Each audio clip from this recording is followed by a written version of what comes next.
Welcome back to Stuff About Money podcast. I am certified financial planner Erik Garcia, and I am flying solo in this episode. Xavier and I were discussing, and we each have like these topics in the financial space that kind of like cut to our soul that we just get on our soapboxes about. So we decided that it would be best if we had these solo episodes where we have an opportunity just to kind of riff on these topics on our own. So this is what we're doing today. And in this episode, I'm going to talk about the three habits that you need to develop to have financial security. Sometimes I've talked to them about three steps to building financial security. It is kind of one, two, and three, but it doesn't necessarily have to be one, two, and three. But these are habits that you have to develop. Now, you've heard me talk about my pillars of financial security or my pillars to managing your money wisely, my six pillars. These are not specifically the six pillars. You can say that the six pillars are distilled to some degree within these three habits that you need to develop, but they are different and they are distinct.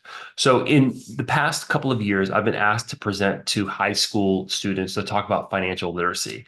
And I'm given 30 minutes to try to impart some type of financial wisdom to these students that they're going to take with them the rest of their lives. And I've always struggled with, man, what is the best thing to teach them? What's um, the best advice, if you will, that I can give them? And that is partially how this presentation has come about. What are the three things that I want to impart in them? And I chose not to talk about stocks and investing. That always seems to be the sexier thing to talk about. Don't talk about bank accounts and what banking is. I think those are important things, but I've distilled into these three habits that they need to start developing.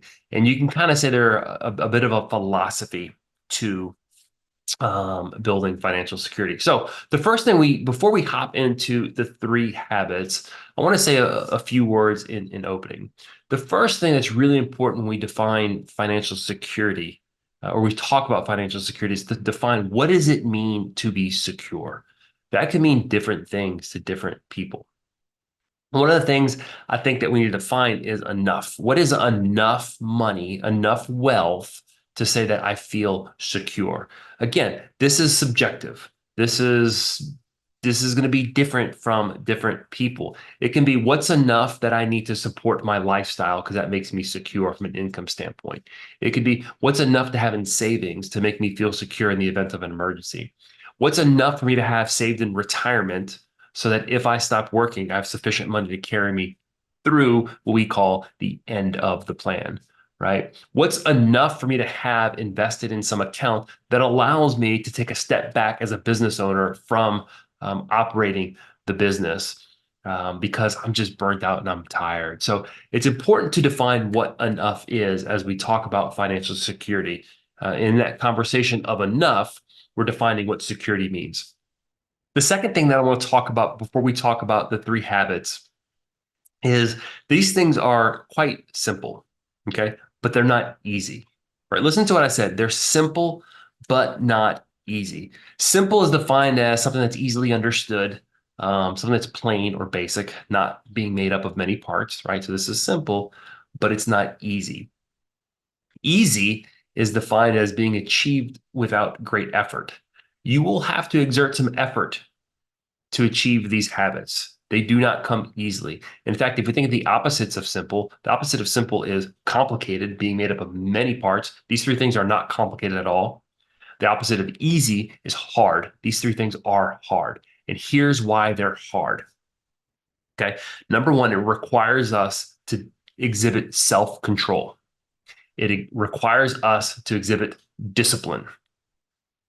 It requires us to fight against our culture, which is seemingly always fanning the flame of instant gratification in our very souls, right? I want this, I want this now. I earn this, and I want it now, right? That's why this is hard. We have to some degree become socially indifferent to what the culture is telling us what financial success is, and we need to lean in, right, to our definition of what financial security is. All right, so let's hop into our 3 habits to financial security. Number 1, spend less than you make. Sounds really obvious, right? Spend less than you make. What happens if you spend more than you make?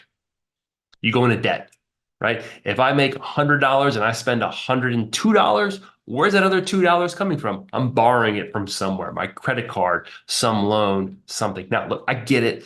In our culture, in our society, it's really hard not to borrow money. If you want to buy a car, if you want to buy a house, there's some level of debt that you're going to go into. But think about that, right? If you're borrowing money, in essence, you're spending more money than you have. So over time, you need to be spending less than you make. Debt is the antithesis to wealth, right? Debt is the total opposite of building security. So you'll be really conscious of that. So spend less than you make, right? Simple, but yet it's hard. The second thing is now that we've spent less than we've made, we want to save as much as we can. Wealth is built through savings, right? It's built through saving money. Now, we can sit here and we can discuss what's the best way to save money. Is it in a bank account? Should I invest in this retirement account, that retirement account? That's all important. Those are important things to figure out. But right now, the takeaway is just save money. Right? If I'm saving money, I'm building wealth. As I build wealth, I'm building in some financial security into my life. Okay. So we've spent less than we've made. We're saving as much as we can.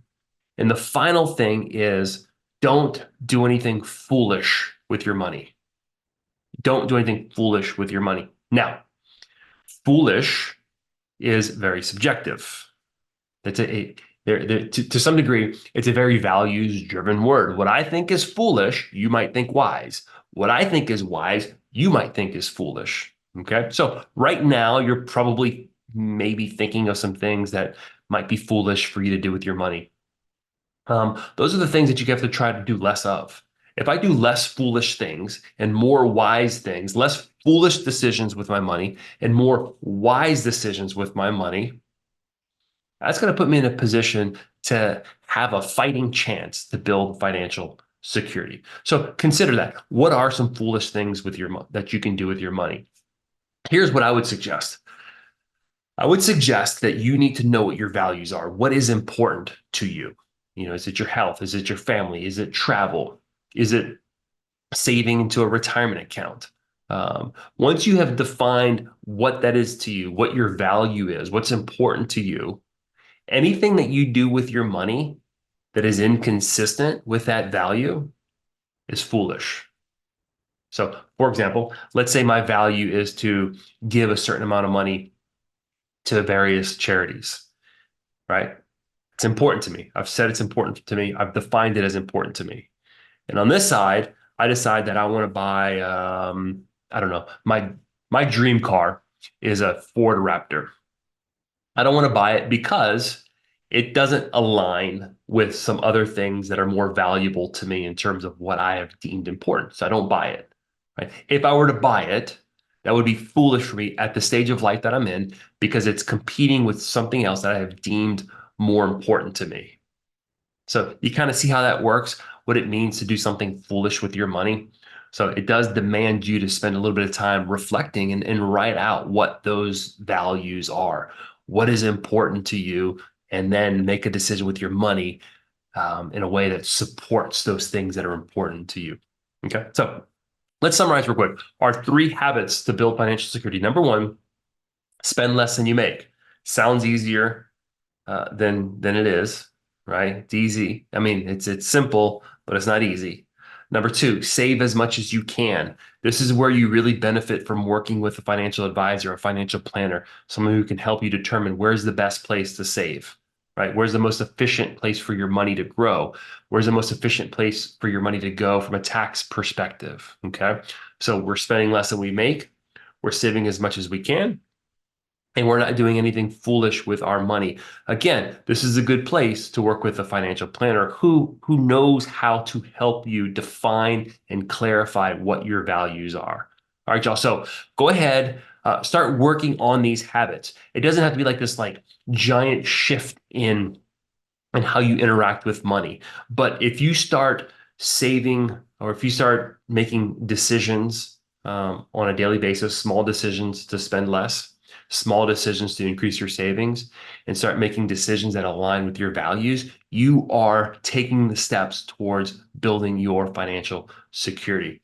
If you want to sit down with Xavier and I and have a conversation about what this looks like, this is the work that we do. This is what fires us up. This is what charges us up. This is why I wanted to have this opportunity to have these solo episodes where we can just kind of riff on these topics that are just super meaningful to us, that we just want to get out the message to all of you, because we want you to develop a sense of financial security. We want you to do the things that are important to you, and oftentimes money can be an obstacle to that.